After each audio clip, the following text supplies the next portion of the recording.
Welcome to our viewers in Nigeria and across the world. Lunchtime Politics begins right now. All eyes on former Kano State Governor Abdullahi Ganduje as APC holds its National Executive Council meeting to decide on who will be the next chairman of the party. Well, Labour ends nationwide protests, resolves to return to dialogue as President Bola Tinubu meets with the union leaders, promises to get one refinery working by December. And Senate postpones ministerial nominees screening till tomorrow Friday after it received a fresh batch of 19 names from the president as former governors dominate the list.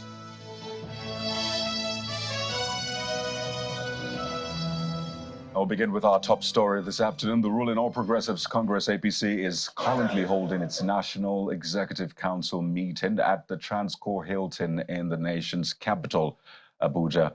President Bola Tinubu, his vice Kashim Shettima, and other members of the NEC are in attendance. Well, today's meeting follows yesterday's caucus meeting where the acting national chairman, Senator Abubakar Kyari, presented 2 memos to the National Caucus on the filling of vacant party offices and the appointment of external auditors. The 2 major party positions are that of the national chairman and the national secretary. And the NEC is expected to ratify former Kano State Governor Abdullahi Ganduje, barring any changes, as the next national chairman to take over from the acting national chair, who was nominated for a ministerial position by the president. We'll stay with Channels Television as we'll bring you updates from the APC's NEC meeting, which is ongoing as we speak right now. Meanwhile, former President Muhammadu Buhari and his vice, Professor Yemi Osinbajo, will not be attending the NEC meeting. Well, the former president, in a statement by his spokesperson, Mr. Garba Shehu, attributes his absence to earlier scheduled commitments, which also barred him from attending yesterday's caucus meeting. He, however, expressed his support and commitment to the party, wishing it a good meeting as the leaders take decisions on issues of importance to the party and the nation, he says. Also, the former vice president, in a letter of apology over his absence, explained that he was already abroad for engagements to which he had long been committed to when he received the invitation to the meeting. Speaking through his former media advisor, Laolo Akonde, he explained that he had in fact cancelled some of his engagements abroad to be available for the 2 previously scheduled caucus meetings of the party, which had to be postponed due to exigencies. Well, away from party politics, let's talk labor matters. Organized labor has ended its nationwide protest against what it described as the anti-people policy of the Tinubu administration after the president met with the leaders of the NLC, the TUC, and NUPENG at the State House yesterday. Well, part of a statement jointly signed by NLC President Mr. Joe Ajero and his TUC counterpart Festus Osifo reads, "On the strength of the president's pledge and commitment, we have decided for a return to a new and reinvigorated dialogue process to allow for full implementation." Statement goes on to say, once again, we thank Nigerians while we wait for the government to fulfill its own part of understanding as agreed with His Excellency the President. The President had promised that some of the issues raised by the labor unions will receive immediate attention. So take a listen to the labor representatives after that meeting yesterday. So did you meet with the president? Yes, we met with him. Okay. What were the issues? The issues are the same issues that led to the protest today. Okay. And we have, he has expressed his position, made some commitment, which we are taking side by side with what the National Assembly said, the Senate said, and we're taking it back to the office with our colleagues there to review it and release a document on our next line of action. We have gone deeper into them. You know, the brokers are broader issues, but there are 1 or 2 things that need immediate attention. No one person can call it off. That's why I say we have to go back to the office so that they will look at it, the ESCO looks at it before they come up. And by tomorrow, the NSC will have equally their NEC meeting, you know, to look at a bigger picture. Did the president tell you to suspend the protest? The president is a pro-democratic activist, so he understands protests. So it was after that interview that Labour released a statement where they said that they have decided for a return to a new and reinvigorated dialogue process to allow for full implementation. But let's take a look at some of the commitments of the president, according to the statement put out by Labour. So the president is said to have committed to an immediate restructuring of the engagement with the input of Labour leaders.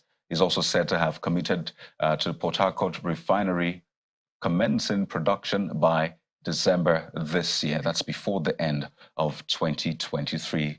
The Labour statement also quotes the president as committing to ensure that agreement is reached on the wage award for Nigerian workers immediately. And the fourth one is that the president committed to unveil a workable roadmap to the CNG alternative next week. So a total of 4 commitments that you see, those commitments from President Bola Tinubu yesterday. And of course, as a result of this, on the strength of this, Labour says that it has decided to return to a dialogue process to allow for full implementation of those commitments. But that's not all. The federal government has filed a contempt proceeding against the Nigeria Labour Congress and the Trade Union Congress. What a twist, for allegedly embarking on an industrial action contrary to the June 5th ex parte order by the National Industrial Court. Well, the contempt notice notes that unless they obey the directions contained in the order of the National Industrial Court Abuja delivered by Honorable Justice Anywhere on June the 5th, the union leaders will be guilty of contempt of court and will be liable to be committed to prison. Well, the federal government also attached a copy of the ex parte order made by Justice Anwar to the notice of contempt proceeding, which was forwarded to the NLC and TUC officials. The court also ordered that the NLC and TUC be immediately served with the originating processes in the suit, the motion and notice, and the order of the court hereby made. But in reaction to this, the Nigeria Labour Congress says that workers nationwide will resume at the court on the days of the court sittings, and of course this means down-tooling to hear the contempt proceedings against the leaders of the unions. For more reactions to this, for Senior Advocate of Nigeria, Mr. Ebunlu Adeburua, he's been clarifying the contempt suit secured by the federal government against the Nigeria Labour Congress and the Trade Union Congress. He says the reason the federal government went to court may have been, or went to court the first time rather, was to stop the strike notice by the NLC and the TUC, and that the ex parte motion granted by the court at that time does not extend to yesterday's protest. He was speaking earlier today on our breakfast program, Sunrise Daily. The order that was granted by the National Industrial Court on the 5th of June was in respect of a strike action. The NSC gave notice when fuel subsidy was removed and price went to 518 or 68 naira. So it gave a notice to engage government, if certain conditions were not met. And the federal government went to court and secured an ex parte order. So any case filed is limited to the facts of the case. So I believe that the case that was filed by the federal government was against labor, and in respect of that strike notice that was given in respect of the initial increase in fuel prices. But while the case was pending, the federal government itself did not abide by the contents of the case. The fuel subsidy, fuel price also went up again to 600 and something. So the facts changed. And that means that the order that was granted probably did not cover the recent event, unless there's been an amendment, and that amendment has not taken place. So I believe that the order was limited to the first strike notice that was given. That's one. Number two, I think from the explanations given by Labour, it was not a strike. They went on a protest in exercise of their fundamental right under Section 39, because our Constitution gives the right to every citizen to freely associate together, and also for freedom of expression. You cannot go to court on a matter like this if we were to advise the federal government as lawyers, because you cannot get a court order to restrain hunger. You cannot get a court order to restrain suffering, because everything we're doing in this country is based on what all of us are experiencing. I buy fuel, I run generator. So there's no way you can pretend that these things are not real. So the option is to address them. Because court is a technical place where you just make judgments, you give judgments, you make orders. It will not address my stomach. It will not address the salary of workers. It will not address the suffering of the masses of our people. It will not address the Greek collapses and darkness that the government has imposed on us. So I think the reality is for the government to engage them. And I commend the president that, and maybe for the first time, we'll have a president sitting down with labor to engage and discuss. And you saw that indeed helped to douse the tension when there is personal engagement. But it should go beyond engagement and rhetorics. If you say the refinery is going to work in December, that's Port Harcourt refinery, at what capacity? Well, let's take you to the National Assembly now, where after 3 days of screening the first batch of 28 ministerial nominees, the Senate has postponed further screening until tomorrow, Friday, to enable the second batch sent in by the president conclude their accreditation processes. The president's chief of staff, Mr. Femi Gbajabiamila, had presented the second batch to Senate President Godswill Akpabio yesterday. Prominent on the list are 5 former governors: Adigboyega Oyetola, Atiku Bagudu, Bello Matawale, Ibrahim Gaidam, Simon Lalong. Also, some former lawmakers made the cut, namely Senators Aliyu Abdullahi, Heineken Lopobiri, Zephaniah Gisalo, and Dr. Yusuf Tanko Sununu. Correspondent Linda Kibe reports. We saw nominees take a bow and exit the stage. Some asked probing questions, and one nominee was overcome with emotions mid-presentation. All this in the last 3 days of the ministerial screening in the Senate. Mr. Nominee, sir. President Bola Tinubu's spokesman, Mr. Dele Alake, opens Wednesday's screening exercise. He's asked pointed questions on protecting the freedom of the press and regulating the social media. The social media has 2 sides. There is a positive side, there is a negative side. The downside is so detrimental to good and decent society. So I will recommend a strengthening of our regulations and application of those regulations. The minority leader also quizzes him about a remark he made during the presidential campaigns to the displeasure of the majority leader. I read a statement where you labeled supporters of a particular presidential candidate as wild dogs, buying blood on social media. Have you come across that statement? Are you aware of it? The minority leader was raising questions that bordered on campaign. This had happened several months ago. And if we are here as senators of the Federal Republic of Nigeria screening ministerial nominees, we are not supposed to bring in issues that had come and gone. Next up is Mr. Lateef Fagbemi, who speaks passionately and exhaustively on the judiciary, the rule of law, as well as noted eyebrow-raising practices by some anti-corruption agencies. If I have my way, I will advise the president to unbundle. First of all, bring ICPC and EFCC together, unbundle them. Investigation should not be handled by the same body. There must be a supervisory authority within the same system. If there is investigation, it is another body. Prosecution is another body. It doesn't augur well to ask the same authority to, do investigation, come and do prosecution. That is where we have problems. Medical expert Dr. Ali Pate is also before the Senate, and the questions center on vaccine independence, wealth of medical workers, and resources for the health sector. Another nominee, Dr. Doris Uzoka, answered questions on the business and investment environment.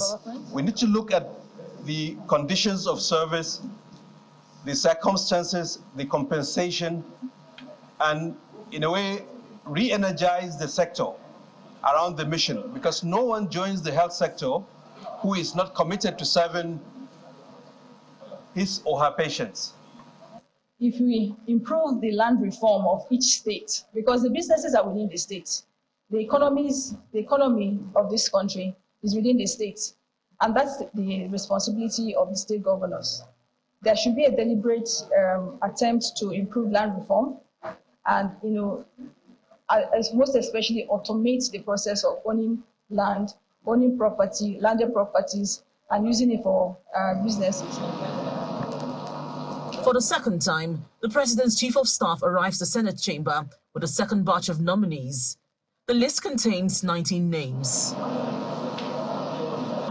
Prominent on the list are 5 former governors: Adeboyega Oyetola, Atiku Bagudu, Bello Matawale, Ibrahim Gaidam, and Simon Lalong.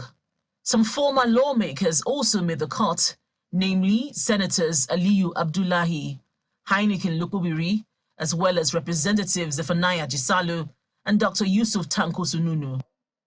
The new nominees are expected to proceed for documentation immediately, while the screening will resume on Friday, August 4th, 2023. Linda Kibe, Channels Television News. We'll go to break now, and when we return, 28 ministerial nominees screened, 19 more to go. What does this mean for the whole conversation about cutting cost of governance? Whatever happened to the Orosoyo report, which the previous government had raised committees to look at? This will form a major part of our conversation when we return. Plus, our eyes on the ongoing NEC meeting of the ruling All Progressives Congress APC, where a decision is expected to be made on the next chairman of the party. That's in a moment. Stay with us. Well, welcome back to the program. Let's get into the conversation bit of the program. We're joined now by Mr. Kolawole Oluwadare, who is the Deputy Director at the Socioeconomic Rights and Accountability Project. SERAP joins us live in our Lagos studio. It's good to have you on the program, Mr. Oluwadare. Good afternoon, Kyle. I know that just like a lot of Nigerians, you have your eyes on what is played out at the National Assembly, the screening of the ministerial nominees. The president had sent 28 names. Now he sent 19. That's a total of, what, 47 names. I was looking at some figures today saying that the president's appointments generally is nearing about 70 now. And imagine they're adding the aides and others. And I know that Sarah had even spoken to the previous government about cutting the cost of governance time and again. So before we get into this government, first, were there any major changes with the previous government, the Buhari administration? Did he listen? Did the government really cut down the cost of governance? No, not at all. It didn't, really, and sadly so. Interesting. So the previous government didn't do it. From what you're seeing so far, what are your expectations? 47 ministerial nominees? I mean, who knows what more appointments will be made? Are you confident that this government may toe the path of cutting the cost of governance or otherwise? Let's speak to this administration.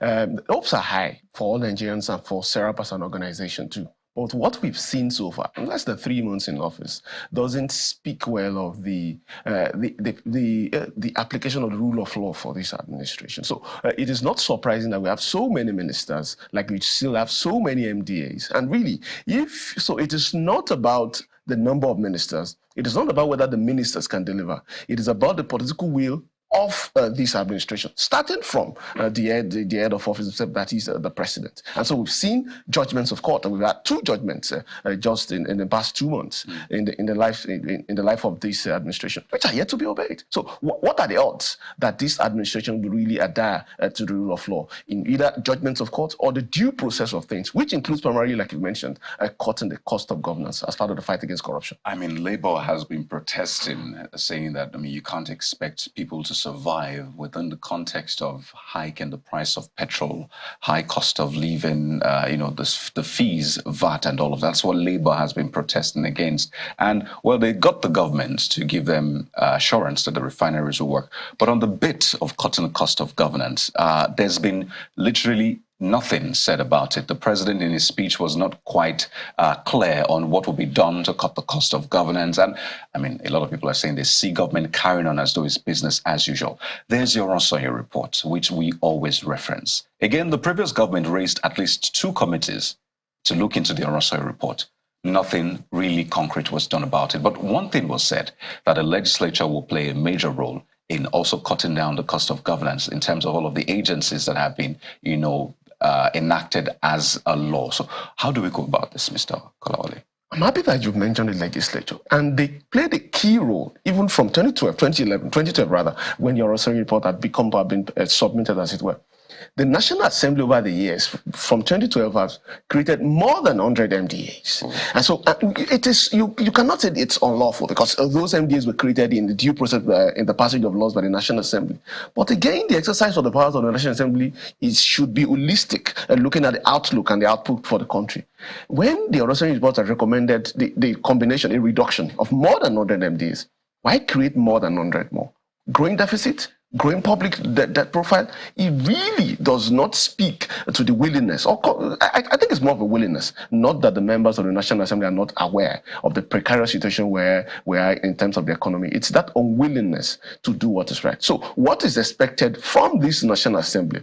Like we've seen what is going on with the ministerial nominees, but that is not really governance. I would say this is still part of politics, which is not a very important part of democracy, but governance itself means that every action of government is to the end that the citizens will benefit. And in this instance, the removal of subsidy, the presidential address, like you mentioned, is there anything that suggests, and I'm talking of the speech and the action of the government of the past 3 months, that suggests that this administration wants to cut the cost of governance? No, Coyote, it's not there. So the question naturally would be, what are the options left for Nigerians, a lot of whom are clamoring for cutting down the cost of governance? I mean, they see convoys, they see the way politicians carry on as though it's business as usual. And they keep hearing government say, we don't have money, but they see the contrary. So what options are left? Is it, litigation? Is it protest? What can the people do? Because essentially, at some point, the people have to take their destinies into their hands. Yeah, the conversations like this are very important because it's part of that civic right that Nigerians have. A protest is fundamental. It's a fundamental right of us. It's part of the freedom of expression. And that means that citizens must be consistent in their advocacy for good governance. And I must say that should be devoid of politics. So it's not about the Federal Character Commission on who becomes the minister, from which state or from which geopolitical zone. It is that, is there a commitment on the part of those who want to be ministers to cut the cost of governance? And Coyote, a very key area where government can cut the cost of governance. I mentioned two out of many. The Auditor General's report, right, and the payment of pensions to former governors and deputy governors. And third, I would like to mention that as well, is the payment of security votes. Those alone eat a major chunk of our budget year in, year out, billions of naira, I say. And really, if this administration wants really to fight corruption and cut the cost of governance, that is a good place to start. And you're saying this government does not have an excuse? Because we've heard government say, well, our hands are tied, the whole process is long. The previous government raised at least 2 committees. So you're saying that this government is well and able to do that? Of course, the government is a continuum. The report is still there. It's had to be jettisoned that as far as the law is concerned. So the government can resuscitate that, look at the recommendations, reduce the MDs. Coyote, you'll be surprised if you look at the Auditor General's report and our Appropriation Act, for that matter, when you see MDAs and agents of government that are created. Perhaps the intention is good, but we have a lot of proliferation and overlapping duties of most of these MDAs. And according to the General of the Federation, most of them do not even file returns by way of the funds that have been allocated to them. I'm tempted to ask if you will go to court on this, Sarah, as we know, but there are still court judgments that have not been obeyed. Yes. I know if that will encourage you to even go to court, but we'll have to thank you so much, Mr. Kolawole Oluwadare, who's the Deputy Director at Sarah. Thank you so much for your time and for the work you do. Thank you very much, Kyle.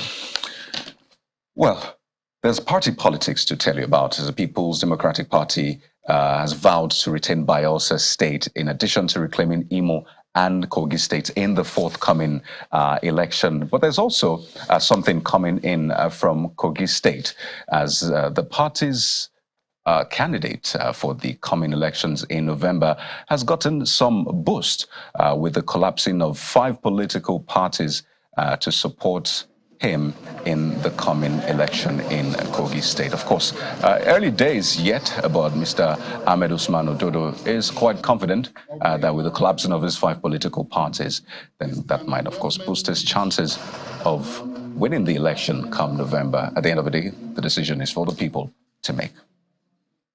Well, that's been our package for this afternoon. Thank you so much for joining us. We're back again tomorrow. Goodbye.